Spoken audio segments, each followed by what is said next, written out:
नमस्ते साथियों, मैं हूं MC हेरवार और आप देख रहे हैं संविधान के स्वर यूट्यूब चैनल पर संविधान सीरीज। अभी तक आर्टिकल 19(2) के अंतर्गत लोक व्यवस्था, विदेशी राज्यों से संबंध, राज्य सुरक्षा, शिष्टता, सदाचार, कोर्ट की अवमानना, मानहानि, संप्रभुता, अखंडता के संबंध में हम चर्चा कर चुके हैं। जानकारी संविधान सीरीज के एपिसोड 52 से 57 तक एपिसोड में उपलब्ध है।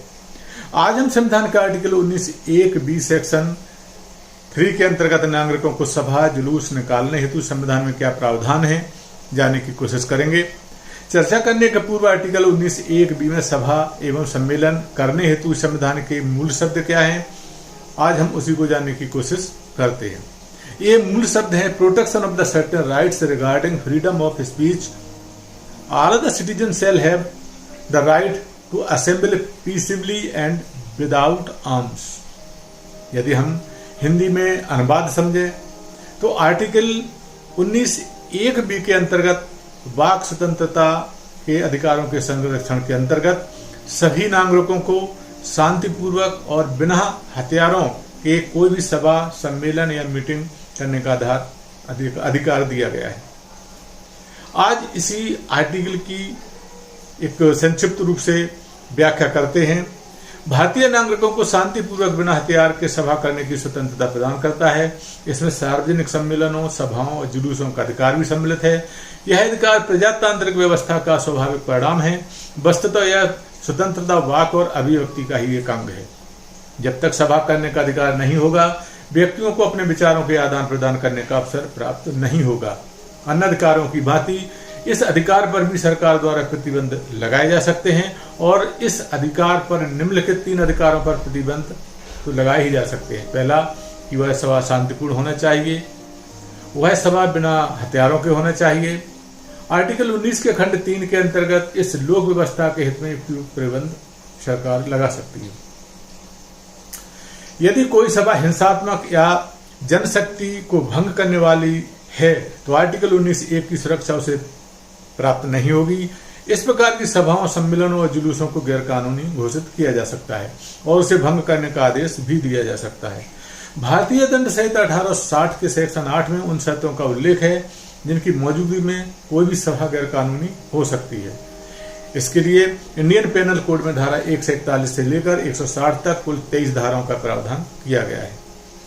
इंडियन पेनल कोड की धारा 141 के अनुसार 5 या इससे अधिक व्यक्तियों की सभा वैध हो जाती है यदि वह सभा को संगठित करने वाले व्यक्तियों के द्वारा शासन द्वारा बनाई गई विधि का विरोध किया जा रहा हो, यदि वह सभा का उद्देश्य कोई शरारत या अत्याचार करना हो, यदि उस सभा की किसी की संपत्ति पर कब्जा करना चाहती हो, यदि वह सभा किसी व्यक्ति को ऐसा कार्य करने के लिए बात करती है जिसे करने के लिए वह व्यक्ति कानूनी रूप से बाध्य नहीं है, यदि सभा का उद्देश्य सरकार के विरुद्ध आपराधिक बल प्रयोग की धमकी देना या किसी सरकारी अधिकारी को इस प्रकार की धमकी देना है, तो ऐसी स्थिति में इंडियन पेनल कोड की धारा 141 के अनुसार 5 या इससे अधिक व्यक्तियों पर IPC की धारा 141 के अंतर्गत कार्रवाई की जा सकती है। यदि कोई सभा इकट्ठा होने के बाद अवैध रूप धारण करती है, यदि वह हिंसात्मक रूप धारण कर ले या उससे लोक व्यवस्था के भंग होने की आशंका हो, तो भारतीय दंड संहिता की धारा 129 के अधीन ऐसी संभावनाओं सभा को भंग करने का आदेश सरकार द्वारा दिया जा सकता है यदि उससे लोक शांति भंग होने की आशंका हो। उक्त सभा को भंग करने के लिए दिए गए आदेश की अवज्ञा करने पर सभा अवैध हो जाती है। इस प्रकार भारतीय दंड संहिता की धारा 107 मजिस्ट्रेट को शक्ति देती है कि वह किसी भी व्यक्ति से जिससे शांति भंग किए जाने की आशंका हो, शांति बनाए रखने की जमानत ले सकता है। धारा 144 के अंतर्गत मजिस्ट्रेट किसी सभा, सम्मेलन करने, जुलूस निकालने को मना कर सकता है। यदि सामान्य जनता के जीवन, स्वास्थ्य और सुरक्षा को किसी प्रकार की क्षति पहुंचने की आशंका हो या लोक शांति भंग होने या बलवा या हंगामा होने की संभावना हो, तो पुलिस एक्ट के अंतर्गत पुलिस अधिकारियों और दूसरों को संचालित करने के समय, स्थान और उनके जाने और आने के मार्गों के बारे में लोक व्यवस्था के हित में उचित निर्देश दे सकता है। एक्ट की धारा 30 के अधीन किसी व्यक्ति को जुलूस निकालने के पहले पुलिस अधिकारी से पूर्व में अनुमति लेना आवश्यक होगी।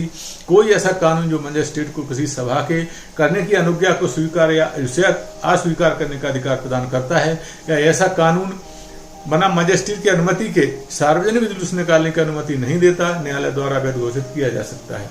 भारत में वर्तमान शस्त्र अधिनियम जुलूसों या बिना लाइसेंस के खतरनाक शास्त्रों को रखने या ले जाने को मना करता है।